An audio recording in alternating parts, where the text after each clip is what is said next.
Hello everybody, this is Miss Andrea Del Rosario, your nanay sa Nanay Tatay. And today we are gonna play Childhood Bingo! Okay. Mandatory afternoon nap time. Yes. Yes, definitely. Grounded. Oh yes, definitely. Tumakas para maglaro. Tumakas na ako. There was a time na kasi yung daddy ko po napaka-strict.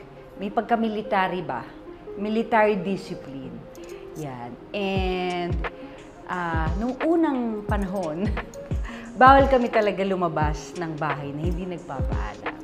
So, gawain namin magkakapatid na tumakas. Pinalo ng hanger belt.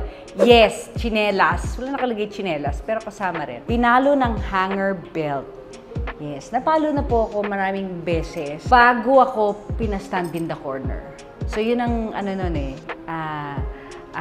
sequence of events. So, palo muna, tapos stand in the corner na mga isang oras. Ganyan po nung unang panahon, di na ginagawa ngayon.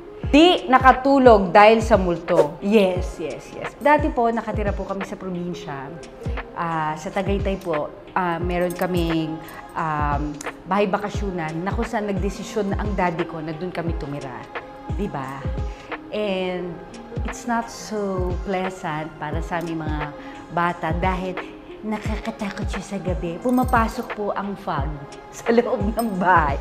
Kung hindi nyo na-experience sa Tagaytay, back in the day, mas makapal yung fog noon. So, imagine, bedtime na, bedtime. Ayan, habang bedtime, pumapasok ang fog sa kwarto mo. Ay, bingo! Bingo! Pumasok sa haunted house. Yeah. Yes. Sa shooting namin, lock sa CR. No. May strict parent na, bingo na.